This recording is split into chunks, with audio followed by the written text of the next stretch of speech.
예, 이번 시간에는 이제 그 직업윤리에 관한 이야기를 하도록 하겠습니다. 이번 강의가 이제 3주차 강의죠. 예, 그래서 직업윤리는 어떤 내용들이 있는지 같이 한번 살펴보도록 할게요. 먼저 이제 그 직업이라고 하는 것이 이제 어떤 의미가 있는지 뭐 간단하게 여기 써놨습니다.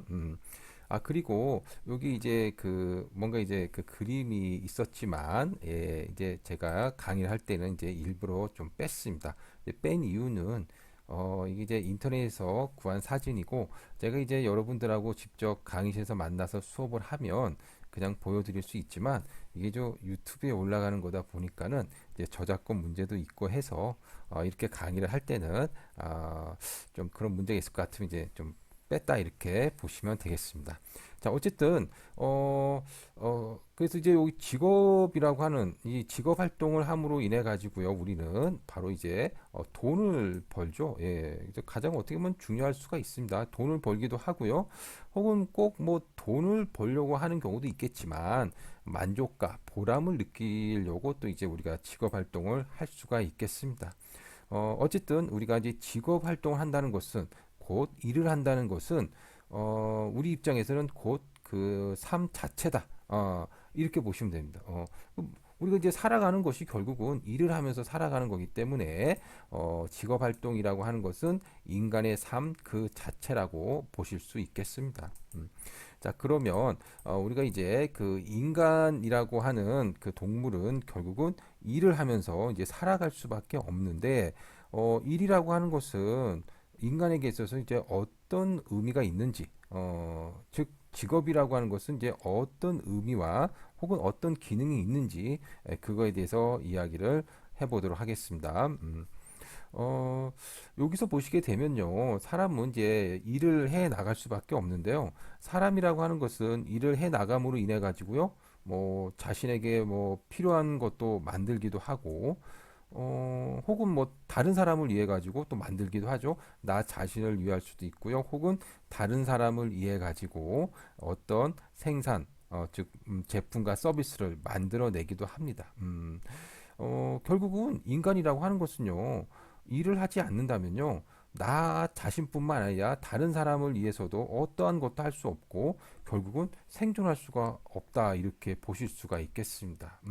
그래서 여기 보시게 되면 일이라고 하는 것은요, 기본적인 생존을 위해서 할 수밖에 없는, 그리고 그렇게 생존을 위해서 하다 보면 결국은 인간의 자아를 실현할 수 있는 그러한 어떤 것이라고 볼 수가 있겠습니다.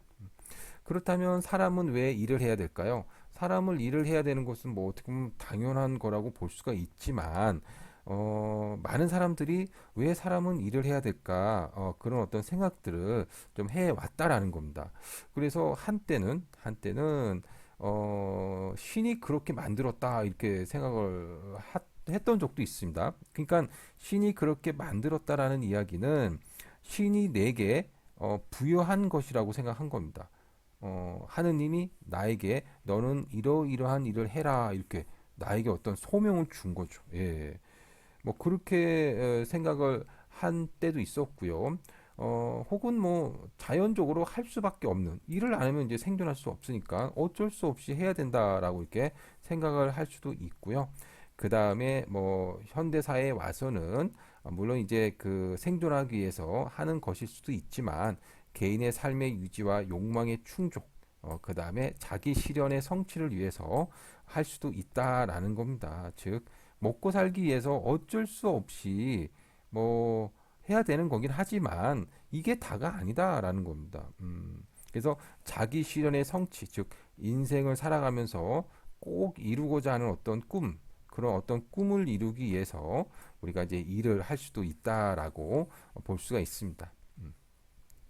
그 다음에 3번, 일은 인간에게 있어서 의무이면서 권리인데요. 예, 맞아요. 예, 반드시 해야 되는 거긴 하지만, 그 또 다른 한편에서는 일할 수 있는 권리라는 겁니다. 예, 일을 갖다가 못하게 할 수 없는 거죠.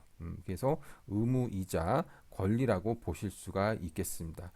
그래서 이제 현대 사회로 넘어오면서 이제 그 사회의 발전 여부와 심지어 존립 여부가 좌우된다라고 이야기를 했는데, 여러분들이 옛날에는 솔직히 실업자가 없었어요. 그러니까 원시대 때 혹은 뭐 우리 고대 혹은 뭐 조선시대 이전까지만 하더라도 실업자가 없었죠. 뭐 그래서 이제 아이를 많이 낳으면 어, 노동력이기 때문에, 그래서 농사를 더 잘 지을 수 있기 때문에 뭐 아이를 많이 낳는 것을 이제 그 당연하게 이제 생각을 했었죠. 예, 아이가 많으면 많을수록 바로 노동력이 증가될 수 있으니까요. 그래서 옛날에는 그냥 뭐 다 같이 이제 농사를 지으면 되었던 거죠. 그러니까 옛날에는 실업자가 없었다라고 볼 수가 있었지만, 오늘날 같은 경우에는요, 실업자가 분명히 있죠. 일하고 싶어도 일을 할 수 없는 그런 사람들이 있다, 이런 얘기입니다. 그래서 만약에 현대 사회에서 실업자가 넘쳐난다면 그 사회는 어떻게 되겠습니까? 안정적이지도 못하고, 그 사회는 발전할 수도 없다, 이렇게 보시면 됩니다. 그래서 일이라고 하는 것이 결국은 그 사회의 발전 여부와 그 다음에 심지어 존립 여부까지도 좌우가 될 수가 있다, 이렇게 이야기를 할 수가 있는 겁니다. 자, 그래서 이 사진 한번 볼게요. 이 러다이트 운동이라고 해가지고요. 이게 뭐냐면 산업혁명이 일어나자 기계가 많은 일을 대체했죠. 그러자 많은 사람들이 실업자가 되고 일을 얻지 못하게 되자, 이에 분노한 노동자가 이제 기계를 갖다가 이제 파괴하는 그런 운동을 이제 러다이트 운동이라고 이렇게 이야기합니다. 이제 보시게 되면 이제 사람들이 이제 기계를 갖다가 막 부수는 그런 어떤 장면이 나오죠. 옛날에는 그랬구나. 아유, 기계가 나오면서 이게 실업자가 양산이 되고, 그래서 노동자가 이렇게 분노했던 적이 있었구나라고 생각을 할 수가 있는데, 오늘날도 마찬가지일 수도 있습니다. 왜냐하면 뭐 인공지능이 나오고 4차 산업혁명이 실시가 되면 결국은 많은 사람들이 일자리를 잃게 된다, 이런 이야기들을 많이 하잖아요. 그럼 뭐 우리 시대에도 이런 너다이트 운동이 일어나지 말라는 법이 없을 겁니다. 그래서 이제 4차 산업혁명이 시작되면 이렇게 일자리를 이어갈 수 있는데, 뭐 사람들이 뭐 없어질 수 있는 그런 어떤 직업들을 갖다 이렇게 뭐 그 생각을 해봤는데, 텔레마케터, 전화 상담원이죠. 거의 뭐 없어지는 걸로. 심판 뭐 이런 거, 은행 창구 직원. 이제 은행 창구 직원들도 역시 굉장히 그 옛날에는 좋은 직장이었지만 지금은 어떻게 될지 모르죠. 그래서 은행업의 어떤 미래가, 물론 은행 산업은 없어지는 않겠지만 은행에서 일하는 사람들의 일자리는 굉장히 조금 불안하다, 이렇게 보실 수가 있겠습니다. 어디 뭐 4차 산업혁명으로 인해 가지고요, 우리가 일자리가 좀 위협받을 수 있는 그런 어떤 상황에 처할 수 있다라고 볼 수가 있겠습니다. 그 다음에 이제 직업이라고 하는 그 의미에 대해서 한번 이야기를 한번 해보도록 할게요. 여기서 이제 직이라고 하는 것은 뭐냐면, 우리가 이제 그 그러니까 직이라고 하는 것은 직위를 말하는 거예요. 직위. 직위. 그래서 사회적인 지위나 역할을 의미한다라고 되어 있습니다. 그래서 뭐 예를 들어서 이제 교수이지만 총장이라고 한다면 총장이라고 하는 직위를 가지고 있잖아요. 그래서 직이라고 하는 말은 직위라고 하는 의미다라고 보시면 되고, 그 다음에 직업할 때 업은, 이 업이라고 하는 것은 일을 갖다가 이제 나타내는 거죠. 일을 의미하기도 하고, 혹은 사람들이 이제 살아가면서 하는 일이니까 생업을 나타내는 뭐 그런 어떤 의미가 있습니다. 그래서 업이라고 하는 것은 생계를 유지하고 생활을 유지할 수 있는 수단. 그래서 직업이라고 하는 것은 결국은 사회적인 지위나 역할을 부여받고 그걸로 인해서 생계를 유지하는 거다라는 의미로서 우리가 받아들일 수 있는 거죠. 여기 보기서 만족도가 높은 직업이 이렇게 쭉 나와 있는데 한번 쭉 보시면 뭐 되겠습니다. 자, 그 다음에 우리가 이제 그래서 이제 직업이라는 어떤 의미를 갖다가 같이 한번 알아봤는데, 그러면 이제 직업이라고 하는 것은 그럼 구체적으로 어떤 식으로 이제 우리가 의미를 부여할 수가 있느냐? 물론 이제 앞에서도 이제 우리가 이야기했듯이 사회적인 지위나 역할을 부여받아서 그걸로 생계를 유지하는 거다라는 어떤 개념을 우리가 이해할 수 있었지만 결국 우리가 이제 일반적으로 직업이라고 한다면은 어떤 사람이 수행하는 일의 유형을 갖다가 지칭하는 거다라고 보실 수가 있겠습니다. 일의 유형. 그리고 이제 직업이라고 하는 속성을 보시게 되면 여러 가지 속성이 있는데 일단 어, 직업이라고 부르려면요, 예, 경제적인 보상이 있어야 되죠. 예, 경제적인 보상이 있어야 되고요. 그 다음에 그 자발적으로 우리가 좀 해야 됩니다. 자발적으로. 예. 그 다음에 지속적인 게 있어야 돼요. 예. 그러면 우리가 그것을 직업이다라고 할 수가 있습니다. 근데 여기서 보시면 자원봉사 같은 경우는 경제적인 보상이 없잖아요. 강제노동 같은 경우는 강제성을 띠잖아요. 아르바이트, 알바 같은 경우는 지속적이지 못하잖아요. 그러니까 자원봉사라든가 혹은 강제노동이라든가 혹은 알바 같은 경우는 우리가 이제 직업이다라고 부르기는 좀 그렇습니다. 예, 그래서 이런 것도 이제 직업이라고 볼 수가 없겠죠. 그리고 이런 어떤 직업들이 점차적으로 복잡해지고 뭐 다양해진다라고 했는데 뭐 옛날에는 직업이 그렇게 많지 않았죠. 우리가 이제 옛날 시대를 보면 고대 혹은 중세 시대를 보게 되면 뭐 대충 뭐 농부 아니면 어부 아니면 군인 아니면 뭐 이런 뭐 별로 없었다라는 겁니다. 직업들이. 하지만 지금은 굉장히 직업의 유형이 복잡해지고 다양화되었다라는 겁니다. 그래서 이제 한국고용정보원에서 이게 좀 알아본 결과 한국 직업 사전이라는 것을 갖다 이제 보게 되면 지금 우리나라의 직업의 그 종류가 약 12,000개가 넘어간다고 합니다. 굉장히 많은 종류가 있죠. 이것이 점차적으로 더 세분화되고 다양화될 걸로 생각이 들고 앞으로는 더욱더 직업의 종류가 직업의 유형이 예, 더욱더 많아지리라고 이제 생각이 듭니다. 자, 그 다음에 이제 우리가 그 직업의 기능에 대해서 한번 볼게요. 직업의 기능은 크게 보면 세 가지겠죠. 생계를 유지하는 거, 이게 너무나 당연한 거죠. 그 다음에 자아실현. 우리가 이제 이 직업을 통해서 내가 어떤 자아실현, 내가 인생에 있어서 좀 이루고자 하는 거, 내가 하고자 하는 거, 이런 것들을 갖다가 예, 실현시킬 수 있다라는 겁니다. 그래서 여기 보시면 다른 사람들에게 도움도 주고, 하면서 예, 자아실현을 할 수 있다라고 보시면 되겠습니다. 얼마 전에 보니까 그 빨아 쓰는 마스크를 개발을 한 카시트 교수가 있었는데 이분들 같은 경우 내가 이런 어떤 직업 활동을 통해서 예, 마스크를 갖다가 빨아 쓸 수 있는 걸 개발을 해냄으로 인해 가지고요 다른 사람들에게 예, 도움도 주고 자신은 자아실현도 할 수 있는 뭐 그런 거라고 볼 수가 있겠습니다. 그 다음에 이제 사회적 역할입니다. 예를 들어서 이제 선생님이라고 한다면, 예, 선생님이라고 한다면 사람들을 교육시켜서 사회 구성원으로 키워내는 역할을 하고 있잖아요.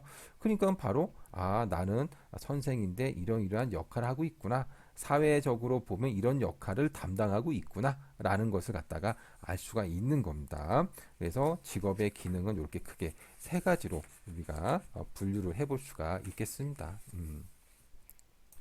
자, 그 다음에 이제 우리가 이제 직업관 및 직업 의식에 대해서 이야기를 해볼게요. 직업관에는 뭐 여러 가지 직업관들이 있습니다. 예. 그래서 여러분들 이제 강의 노트 보시게 되면 총 이제 5가지로 이렇게 분류를 한번 해 봤는데, 먼저 나오는 게 이제 신분적 직업관, 예, 봉건적 직업관입니다. 이거는 뭐냐면요. 그 어떤 일을 하느냐에 따라 가지고요. 신분이 정해진다는 겁니다. 그러니까는 예를 들어서 농업에 종사하고 하는 사람들은 우리 조선시대 같은 경우는 그냥 예를 들어 상민, 즉 평민이죠, 평민. 예. 그래서 그 다음에 이제 어떤 뭐 관리직을 하거나 뭐 정치가가 되거나 하면 그런 직업을 갖고 있으니 이 사람은 양반. 그러니까는 어떤 일을 하느냐에 따라 가지고요 신분이 정해진다. 라는 것이 바로 이제 신분적 직업관, 혹은 봉건적 직업관이라고 보실 수가 있겠습니다. 이런 거 같은 경우는요, 어떤 일을 하느냐에 따라 가지고요, 신분이 그 결정되고, 따라서 낮은 계층이 있고 높은 계층이 있고 천한 직업이 있고 귀한 직업이 있다라고 생각한다는 겁니다. 어떤 경우는 귀하고 가치 있지만 어떤 일은 천하다 이렇게 본 거죠. 예. 그래서 대표적인 것이 바로 여러분 너무나 잘 알고 계시는 인도의 카스트 제도. 근데 우리 조선 시대에도 그런 게 있었잖아요. 양반, 상민, 천민 같은. 그런 어떤 제도가 그런 어떤 그 생각이 바로 신분적 직업관이라고 보시면 되겠습니다. 그 다음에 이제 평등적 직업관입니다. 평등적 직업관 혹은 민주적 직업관입니다. 이거는 현재 우리나라가 바로 이런 생각을 갖고 있죠. 예. 그래서 모든 일은 모든 직업은 그 서로 차별이 없다 이런 얘기입니다. 그러니까 어떤 직업을 갖더라도 다 차별이 없고 평등하다. 다 어떤 직업이든지 간에 다 귀하다. 이렇게 생각을 하는 겁니다. 근데 뭐 솔직히 말해서 뭐 겉으로는 솔직히 이미 평등적 직업관이라고 하죠, 우리나라가. 근데 이제 솔직히 직업에 따라 가지고 신분의 영향을 음, 받죠. 예. 그래서 뭐 예를 들어서 우리가 이제 그 상위 계층 같은 경우 뭐 예를 들어 대기업 CEO라든가 혹은 뭐 검사, 판사, 변호사, 의사, 회계사 뭐 이런 전문가, 혹은 교수 뭐 이런 어떤 집단들을 우리가 상위 계층이라고 하는데 어, 이런 직업을 가지고 있으면 뭐 좀 약간 좀 우러러보고 부러워하고 그 사람들을 갖다가 좀 이제 그런 사람처럼 되려고 뭐 노력한다는 겁니다. 그래서 이제 다른 직업을 갖고 있는 사람들이 이제 상위 계층으로 올라가기 위해서 열심히 노력을 하지만 이제 좋은 대학 들어가기가 어렵고, 사법 시험은 뭐 없어지고, 뭐 어쨌든 간에 이 상위 계층으로 올라가는 사다리가 많이 좀 없어졌다 이런 이야기들을 좀 하고 있습니다. 그 다음에 또 이제 요즘 보게 되면 우리나라의 기존의 상위 계층, 그래서 이 상위 계층은 단순히 자기만 그 좋은 직업을 가지고 있는 것에 그치지 않고 어, 이 상위 계층을 계속해서 유지하기 위해서 자식들도 상위 계층에 적합한 그런 어떤 직업을 가지게 하기 위해서 자식 교육에 굉장히 올인하는 경우가 있습니다. 예. 그래서 자식 교육에 올인하거나 이건 불법적이지만 혹은 부당한 방법을 써가지고 자식들이 막 좋은 직업을 갖게끔 하는 그런 어떤 불법적인 것도 이제 저지르는 경우도 좀 있기도 하죠. 예. 그래서 요즘은 그래서 돈이 많다고 해가지고 최상위 계층으로 막 존경받고 뭐 그러기가 좀 쉽지 않기 때문에 상위 계층은 스펙도 좀 갖추려고 막 노력을 뭐 하는 것 같더라고요. 예. 그래서 어쨌든 뭐 솔직히 우리나라는 평등적 직업관이지만 이제 안으로는 좀 아까 말했던 신분적 직업관이 조금 있다. 뭐 이렇게 보실 수 있겠습니다. 그 다음에 이제 생업적 직업관이라고 하는 것은 이제 결국 우리가 이제 먹고 살기 위한 수단으로 직업을 본 거죠. 예. 생업적 직업관, 경제적 직업관입니다. 예. 예, 이번에는 그 네 번째 그 봉사적 직업관에 대해서 알아보도록 하겠습니다. 이 봉사적 직업관이라고 하는 것은 여기 나와 있듯이 사회 봉사를 위한 어떤 수단으로 본 거죠. 예, 그래서 이 직업이라고 하는 것을 뭐 사회 봉사를 위한 뭐 역할로서 이제 본 건데 요거 같은 경우는 이제 너무 좁은 시각으로 본 것이 아닌가 뭐 그렇게 생각이 듭니다. 자, 그러고 이제 다섯 번째 이제 목적적 직업관입니다.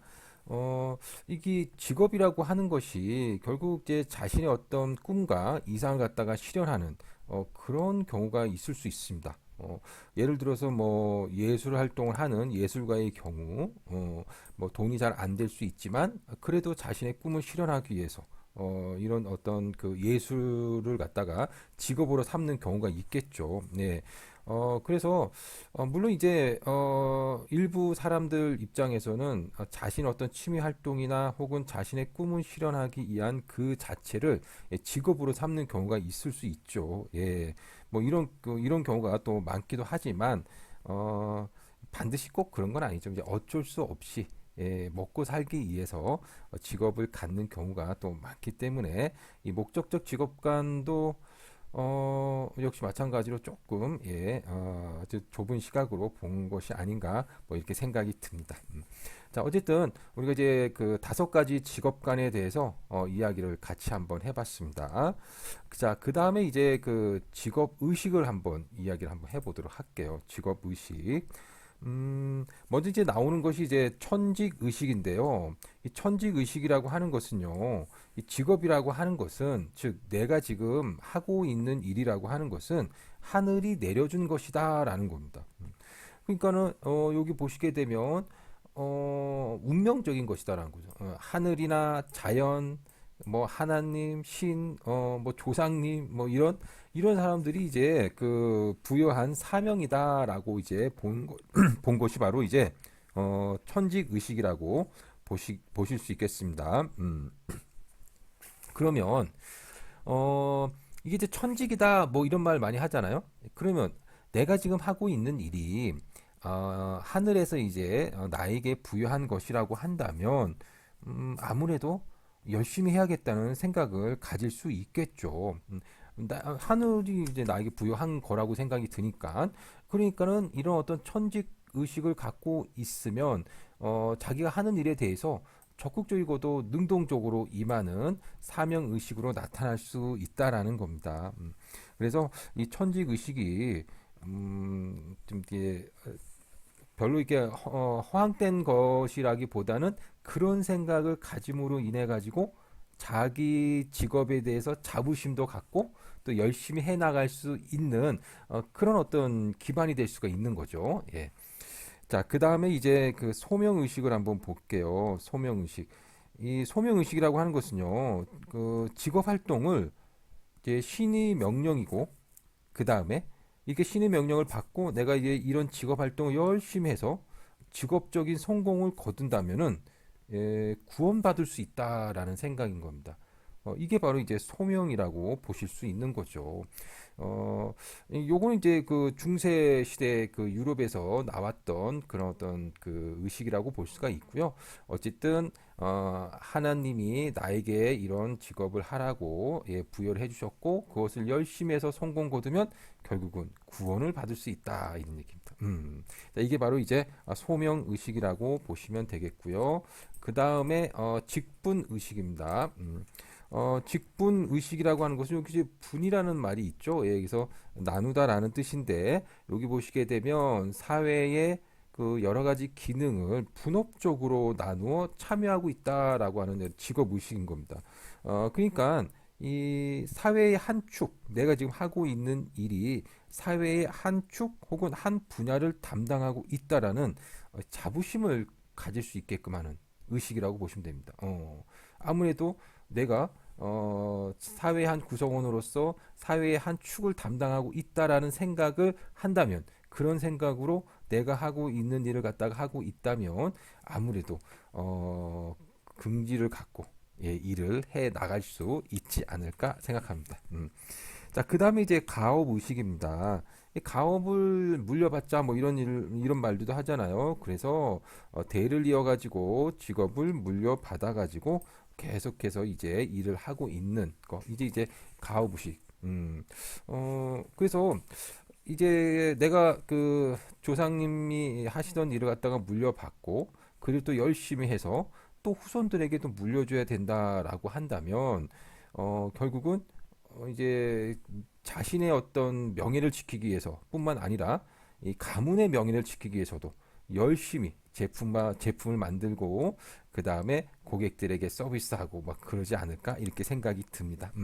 그래서 이제 가업 의식을 가지고 직업 활동하는 것도 예, 좋은 생각이라고 볼 수가 있겠습니다. 자, 그 다음에 이제 가업에 관한 그 그래프를 한번 잠깐 볼까요? 예, 가업 승계 애로사항이 뭐가 있는데 이제 세금 부담이 좀 있다라는 거 우리나라에서 이야기 나온 거고요. 그 다음에 이제 그 가업을 이은 어, 사람들이 어디에 많냐면 이제 일본에 이제 우리가 다 아시다시피 일본에 굉장히 많고 뭐 다른 나라 뭐 대충 이 정도다 뭐 이렇게 보시면 되겠습니다. 자, 그 다음에 장인 정신 한번 볼게요. 이 장인 정신이라고 하는 건 뭐죠? 예, 우리 TV 프로그램이 있었죠. 그 생활의 달인인가요? 그래서 이 생활의 달인이라고 하는 프로그램을 보면 어떤 일이든지 간에 그 분야에서 꾸준하게 노력하고 열심히 해가지고 다른 사람이 봤을 때 굉장하다. 야, 어떻게 저런 걸 다 할 수 있을까? 랄 정도의 어떤 기술을 습득하신 분들. 예. 뭐 이런 사람들 우리는 달인이다. 뭐 이렇게 이야기를 하지 않습니까? 예. 그래서 한 가지 일에 일생을 바쳐 일을 한 결과 뛰어난 기술과 숙련도를 익힌 사람이 바로 장인이라고 할 수가 있는데 이런 어떤 장인이 되겠다라는 어떤 정신을 가지고 열심히 자신의 일에 긍지를 갖고 예, 노력하다 보면 결국은 성공을 가질 수 있지 않을까 이렇게 생각이 듭니다. 자, 이런 게 이제 장인 정신이고요. 그 다음에 기업가 정신입니다. 여러분들 우리가 그 경영학과로서 기업가가 누군지를 갖다가 잘 아셔야 될 겁니다. 여러분 기업가가 누구죠? 기업가는 경영자하고는 좀 다릅니다. 경영자는 솔직히 말해서 월급 사장이라고 보시면 돼요. 예, 임금을 받고 그 회사를 경영해주는 사람이라고 보시면 되겠습니다. 물론 이제 경영자이면서 기업가일 수 있습니다. 즉, 내가 그 기업을 창업을 하고 그 기업을 운영한다면 기업가이면서 경영자라고 볼 수가 있겠죠. 예, 이런 분들이 우리 주변에도 있죠. 뭐 우리나라를 대표하는 사람은 뭐 정종 회장님이라든가 혹은 삼성그룹을 창업한 이병조 회장 같은 분들이 바로 기업가라고 볼 수가 있습니다. 기업가이면서 경영자. 그럼 기업가란 뭐냐? 기업가는 자신의 어떤 능력으로 자신이 가지고 있는 어떤 능력과 그 다음에 자본으로 새로운 조직을 세우고 즉 새로운 기업을 만들어서 자신의 책임하에 그 기업을 이끌어가는 사람이라고 보시면 됩니다. 일명 사업가라고도 볼 수가 있겠죠. 그래서 우리가 새로운 기업을 세우려면은 바로 이제 그 창의성과 사명감을 바탕으로 우리가 기업을 세우고 자신의 책임하에 그 기업을 이끌어 나가야 된다라는 겁니다. 그게 바로 이제 기업가 정신이라고 보시면 되겠죠. 그래서 우리가 기업가 정신을 통해서 이제 기업을 갖다가 운영을 하게 된다면 다른 기업에 비해서 좀 더 창의적인 제품을 만들고 그 다음에 기업가가 혹은 경영자가 책임을 지고 그 기업을 운영해 나가기 때문에 좀 더 좋은 결과를 가져올 수가 있다 이렇게 볼 수가 있겠습니다. 자, 이제 기업가 정신에 대해서 이야기를 같이 한번 해봤고요. 자, 그 다음에는요, 우리가 이제 서양과 동양으로 나눠가지고요. 예, 동양에서는 어떤 직업관을 가지고 있는지, 그 다음에 서양에서는 어떤 직업관을 가지고 있는지, 이거 갖다가 좀 구분을 해가지고 우리가 한번 알아보도록 하겠습니다. 먼저 이제 그 동양에서 바라보는 직업관입니다. 뭐 동양 그러면 이제 제일 먼저 나오시는 분이 바로 공자이겠죠. 예. 그래서 공자는 어떤 걸 주장했냐면 우리가 가장 먼저 생각나는 게 바로 인이라고 하는 겁니다. 인, 예, 인. 그래서 이게 우리가 이제 인은 이제 뭐 어질 인자다, 뭐 어질 인자 해가지고 이렇게 쓰는데 어, 그래서 인이라고 하는 것은 어질다라는 뜻만을 가지고 있다라고 한다면 그건 좀 너무 예, 좁게 이제 우리가 그 의미를 파악한 거라고 보실 수 있습니다. 자, 그러면 공자는 이렇게 이제 이야기했습니다. 누군가 이렇게 물어봐요. 사람은 어떻게 살아가야 할까? 그러면 공자는 바로 이 인을 강조했습니다. 예. 그래서 이 인이라고 하는 건 뭐냐? 한마디로 말해서 사람다운 사람이라고 하는 뜻이라고 보시면 됩니다. 그래서 사람다운 사람이 되어서 살아가야 된다라고 이렇게 이야기했는데 그러면 이런 사람다운 사람이 되려면 어떻게 해야 되느냐라고 이야기한다면 첫 번째가 일단은 자기 자신을 갖다가 잘 살펴봐야 된다라는 거죠. 자기 자신입니다. 자기 자신. 그 다음에 두 번째는 뭐냐면 자기 자신을 잘 살필 뿐만 아니라 이제 결국은 인간이라고 하는 것은 혼자서 살아갈 수 없고 다른 사람과 어울려서 살아가니까 사람과 사람 사이에 도리를 갖다가 잘 행하여야 된다라고 이렇게 이야기한 겁니다. 사람과 사람 사이에 도리를 갖다가 잘 실행을 해야 된다라고 본 거죠. 예. 그래서 자기 자신을 갖다가 잘 살펴야 된다라고 했으니 그런 사람을 우리는 뭐라고 볼 수가 있냐면요. 바로 도덕적인 사람이 인간다운 것이다라고 이제 볼 수가 있습니다. 예.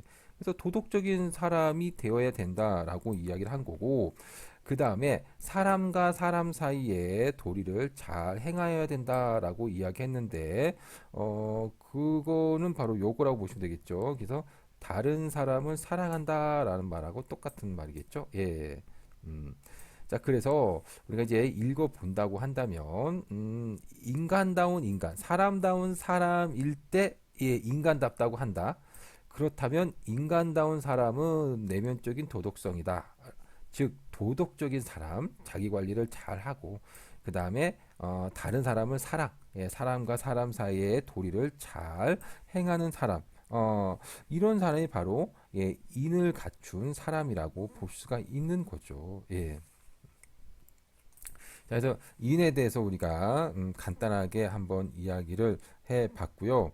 어, 그 인이라고 하는 것이 예, 인이라고 하는 것을 갖추면 그것이 이제 겉으로 드러난 것을 예라고 합니다. 인을 갖추면 그것이 겉으로 드러난 것을 예라고 한 겁니다. 예. 그래서 이제 공자께서는 이렇게 말씀하셨습니다. 예가 아니면 보지를 말고, 예가 아니면 듣지도 말고, 예가 아니면 말도 하지 말고, 예가 아니면 행하지 말라 이렇게 이야기를 했습니다. 그래서 예라고 하는 것은 인이 겉으로 드러난 것이다라고 보시면 되겠습니다. 자, 이게 이제 그 공자의 어떤 사람에 관한 어떤 기본적인 입장이고요. 어, 그래서 공자 같은 경우는 뭐 여기서 보시게 되면 인을 구체적으로 말하면 사랑하는 마음씨, 예, 라고 볼 수가 있습니다. 상호 간의 이해와 존중. 예, 왜 이런 말을 하는지 앞에서 이제 설명을 드렸죠.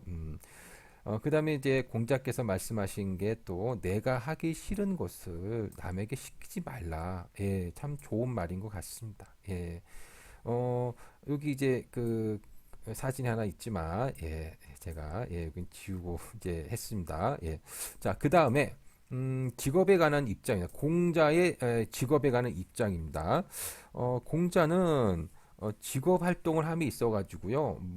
바로 요 정명이라고 하는 것을 갖다가 강조를 합니다. 정명. 예. 뭐 정명?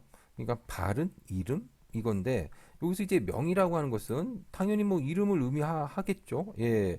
근데 여기서 말하는 명이라고 하는 것은요. 바로 예. 그 사람이 갖고 있는 역할, 예, 그 사람이 갖고 있는 역할을 의미한다라고 합니다.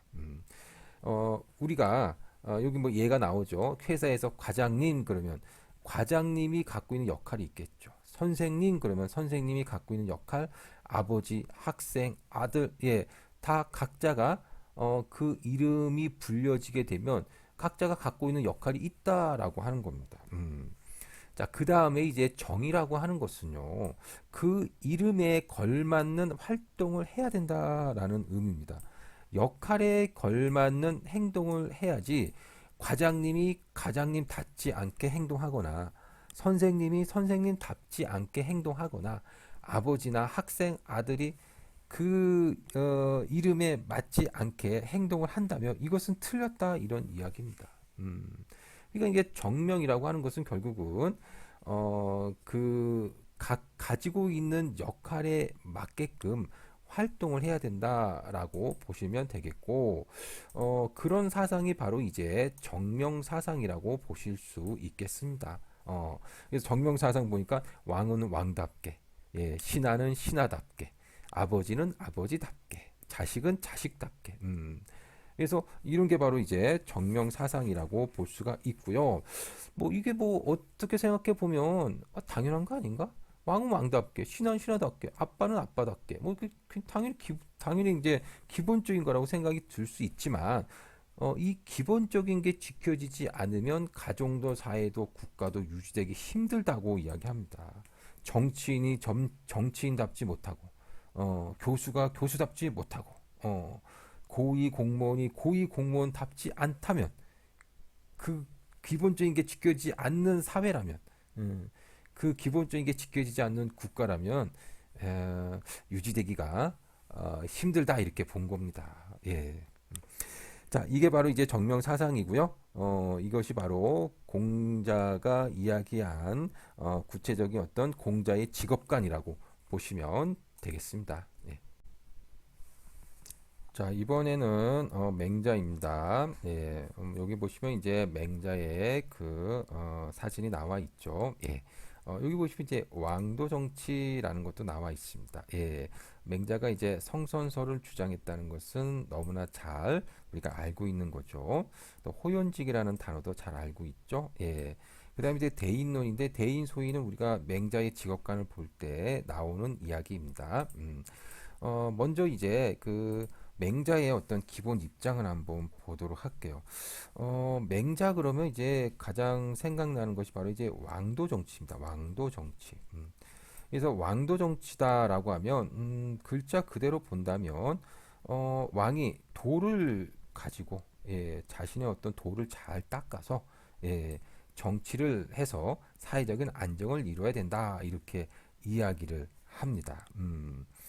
자, 그러면 이 왕도 정치라고 하는 것이 도대체 어떻게 해서 나왔는지 간단하게 한번 말씀을 좀 드려볼게요.